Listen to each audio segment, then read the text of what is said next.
Jean-Michel Bérard, bonjour. Bonjour. Vous êtes le PDG d'Esker. On va parler avec vous de votre année 2011 et puis des perspectives, hein. Alors, sur 2011, vous pouvez être, j'imagine, satisfait puisque c'est une année record à plusieurs points de vue pour vous en termes d'activité, de résultats. Qu'est-ce qui a tiré cette croissance de cette année 2011? Alors, ce qui a tiré cette croissance, ce sont deux choses. La première, c'est la dématérialisation en mode cloud, qui connaît un succès important dans tous les pays. Et la deuxième raison, c'est le fort dynamisme de notre filiale aux États-Unis, qui représente 40% de notre chiffre d'affaires. Alors, vous êtes donc spécialiste effectivement de ces questions de dématérialisation. On en avait parlé il y a un an ensemble. C'est quelque chose, on a vu des contrats que vous avez signés, hein, au fil de l'année en quelque sorte. C'est quelque chose qui rentre dans les mœurs des entreprises de plus en plus. Est-ce que la crise qu'on a connue accélère les choses? Quel a été La l'effet? crise accélère les choses, oui, parce que les entreprises souhaitent réduire leurs coûts et surtout améliorer la relation qu'elles ont avec leurs clients. Donc elles sont à la recherche d'avantages compétitifs vis-à-vis de la concurrence. Et la dématérialisation apporte euh, un meilleur traitement des cycles de gestion. C'est-à-dire que ça accélère, on peut prendre une commande plus vite, on peut l'enregistrer plus vite, on peut la livrer plus vite, la facturer plus vite et donc l'encaisser plus vite, ce qui fait que l'argent tourne plus vite. Donc dans une période où justement ces questions de cash, de génération de cash, voire de relance client parfois Oui, sur oui, les oui, paiements sont clés. le cash est clé puisque les sociétés regardent de très près leur trésorerie et notre système permet justement d'améliorer et de réduire le besoin en fonds de roulement des entreprises. On parlait des États-Unis, alors c'est vrai qu'on scrute toujours de près les États-Unis, savoir ce qui se passe aux États-Unis. Là, il semble qu'il y a eu effectivement du côté des entreprises américaines clairement un parti pris vers cette dématérialisation. Oui, les entreprises américaines vivent une reprise de la croissance, mais ne souhaitent pas pour autant embaucher ou surembaucher, et donc recherchent activement des produits qui leur permettent de faire plus avec moins, comme ils disent.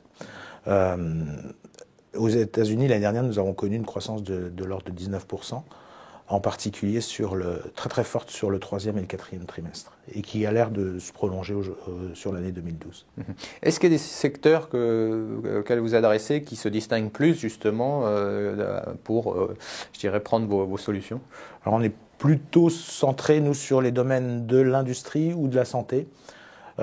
Beaucoup sur la pharmacie, pas mal sur l'automobile, beaucoup de manière générale sur l'industrie qui travaille avec des marges faibles et qui justement cherchent ces solutions pour améliorer la rentabilité. Du côté, je dirais, des perspectives, vous parliez des États-Unis sur le début d'année. Est-ce que la tendance pour vous reste favorable? La tendance reste très proche de celle de la fin de l'année dernière.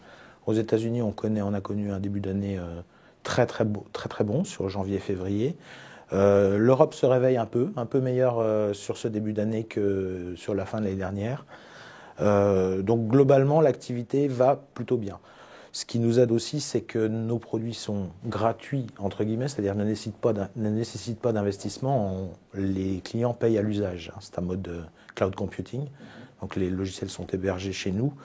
Les clients les exploitent directement sur Internet et donc n'ont pas besoin de faire d'investissement initial. Ce qui peut effectivement dans les périodes où s'il y a des changements, des évolutions, être plus favorable pour eux dans ce cas-là. Ben, ça leur Pas... garantit une variabilité des coûts, c'est-à-dire plus ils ont de factures ou plus ils ont de bons de commande à traiter, plus ils payent. Mais si l'activité vient à se détériorer, eh bien à ce moment-là, ils paieront moins. Pour vous, sur les développements de produits, est-ce qu'il y a des nouveaux produits qui sont attendus? Est-ce que c'est permanent, je dirais, c'est l'innovation sur les produits? Il y a des besoins d'évoluer? L'innovation sur les produits est permanente. On est aujourd'hui sur deux axes. Le premier, c'est qu'on voudrait que les clients puissent installer la solution eux-mêmes. Aujourd'hui, ça nécessite un petit peu d'accompagnement, un petit peu de consulting qui finalement nous ralentit. Et puis, le deuxième axe consiste à exploiter les logiques de réseaux sociaux pour l'échange de documents entre entreprises. Donc là, mais avec des choses internes aux entreprises ou externes? Non, c'est tous les échanges externes D'accord. entre les entreprises, c'est-à-dire que les entreprises pourraient se coopter l'une l'autre et échanger les unes avec les autres des documents comme des bons de commande ou des factures. Voilà, donc avec, on imagine, des questions de sécurité ou des De questions... confidentialité, oui, il y a énormément de questions à résoudre avant de passer sur ce système-là. Alors, on parlait des perspectives et avec ces marchés, justement, on voit très clairement la partie internationale, bien sûr, qui s'est développée. Est-ce qu'il y a des pays sur lesquels vous allez peut-être porter encore plus d'attention? Bon, les États-Unis, bien entendu, c'est le principal marché, mais est-ce qu'il y a des marchés sur lesquels vous dites qu'il faudrait peut-être qu'on accélère la croissance ou qu'on se développe? Il y a une zone en particulier, donc on est très proche, on est très fort sur la zone États-Unis, très peu présent sur la zone Canada. Donc aujourd'hui, c'est un pays qu'on regarde de près parce que c'est un pays qui va bien. Et puis, nous commençons à regarder du côté de l'Amérique latine, alors, en particulier hispanophone, donc tout ce qui est Mexique, Argentine et Chili, où nous avons déjà un petit volant d'activité qu'on souhaiterait accélérer. Alors, un facteur qui vous a été favorable, c'est l'appréciation du dollar. On ne sait pas si ça va continuer forcément. Ces effets de devise avec cette internationalisation changent un peu la donne pour vous? Alors, l'effet dollar n'a pas été très positif sur l'année 2011, parce qu'il avait été en fait plutôt fort sur l'année 2010 et à nouveau faible sur l'année 2011. Donc, il nous a plutôt pénalisé l'année dernière. Je crois que l'impact sur les résultats est de l'ordre de 400 000 euros. Aujourd'hui, on attend un dollar un petit peu plus fort, à 1,30, on l'a vu à 1,25. Bon, on espère qu'il se maintienne au moins dans ces niveaux-là. Du côté toujours de ces perspectives, vous visez à peu près 10% de croissance, c'est ça, sur cette année 2012? On vise une croissance à 2 chiffres, donc je pense que 10% c'est le minimum qu'on puisse obtenir du marché, compte tenu de tout ce qu'on a pu signer dans le passé récent. Si l'économie vient à être un petit peu plus dynamique et un peu plus soutenue, je pense qu'on peut espérer davantage.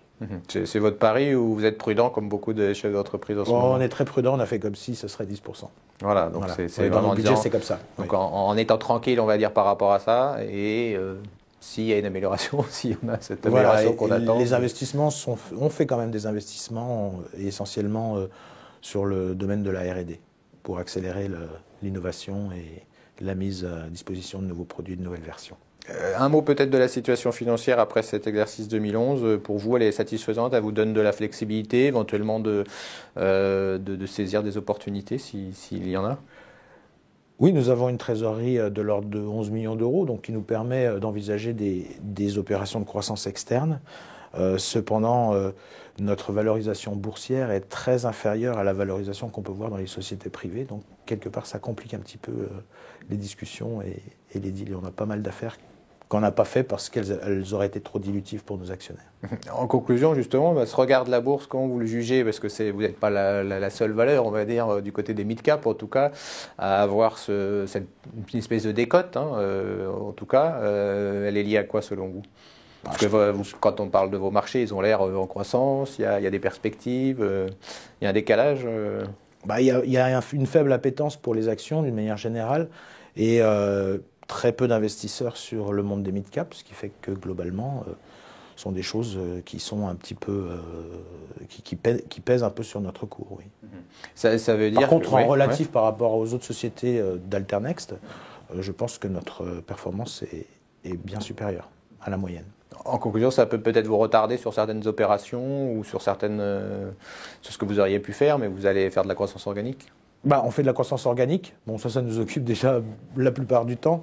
C'est sûr que cette valorisation boursière nous pénalise au niveau de la croissance externe.